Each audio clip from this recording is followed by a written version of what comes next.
A friend of mine bought one of those new tablet things. Unfortunately, I upset him a little bit. It took 10 minutes before I realised it was completely broken. I didn't know that you weren't supposed to dissolve them in water.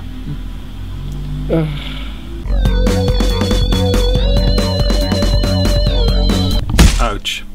Sort of getting used to that now. Welcome to Comic Guru Update number 9. Yes! We have some interesting stuff here for you today, including something that can only be seen as a robot in disguise, which quite surely, or quite purely, has more than meets the eye. Transformers, robots in disguise. And there we have it. Robots in disguise. Today we will be reviewing these titles, and these titles as well, and Infestation 2. Whether it's Transformers or anything else, IDW's big series continues. Transformers more than meets the eye. What can we say about IDW's first Transformers of the two ongoing titles they've just launched after the death of Optimus? What we can say is the first issue, pretty well drawn by Nick Roach, but the problem is, even though the story is compelling and the actual artwork so far has been exceptional, issue 2's artwork by Alex Milne was brilliant, the colouring is dreadful. I'm really sorry to tell the people at IDW this, but you need to go away and actually pay your colourists more money, and maybe then they'll stop phoning in their work. This is terrible. Although, as I said, the artwork and the story itself do make up for some of the shortcomings. Now, the better of the two launches is actually Robots in Disguise. Over there. As you know, I really didn't like More Than Meets the Eye because I felt the colouring was so bad it was distracting from the story itself.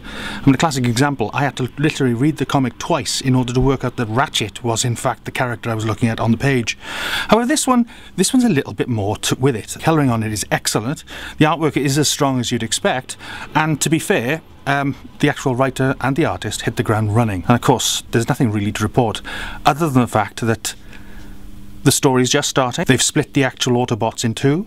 One half has gone to the sort of outer reaches of the galaxy and looking for the Knights of Cybertron. And then the other half are staying on Cybertron itself in order to actually make sure the Decepticons can't, I don't know, take flight, take over the universe. I just hope that little glitches like the awful colouring in the More Than Meets the Eye comic don't actually detract from the story overall.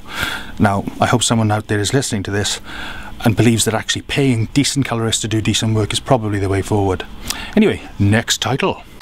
Infestation 2 and Transformers Infestation, along with Dungeons and Dragons Infestation and G.I. Joe. The truth is, these are excellent titles. This is a fun crossover, but I do think that for the second time, IDW have sort of taken the mick when it comes to actually giving us what we expect to find after looking at the cover.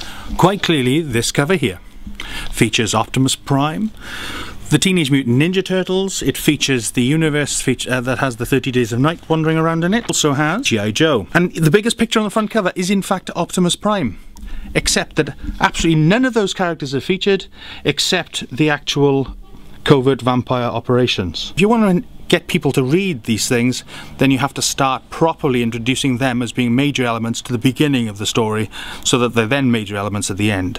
This is Comics Building 101, but it's just not happening. Even the first Infestation did the same thing, which is pretty much of a cheat, really. These are good comics. They're well written, well drawn, but what they're not is giving you a cohesive whole. For instance, Transformers Infestation 2 is part of the Hearts of Steel continuity.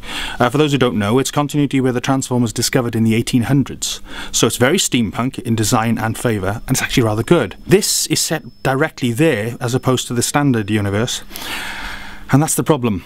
As beautiful as it is, it's just 2 issues and it's too slight and too small a part of what should be a much, much greater whole. And I think that IDW have fooled a few too many people into buying the title, when in fact it should have probably been a guest star appearance as opposed to getting front cover billing. We'll see how the story develops. So far, I am enjoying it, and I am recommending it on the basis of that. But I do think that IDW needs to stop fooling itself and its readers. Hello.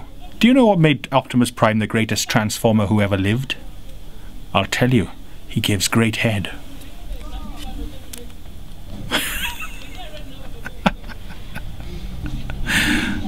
Dodgy joke number 375, in place and in play.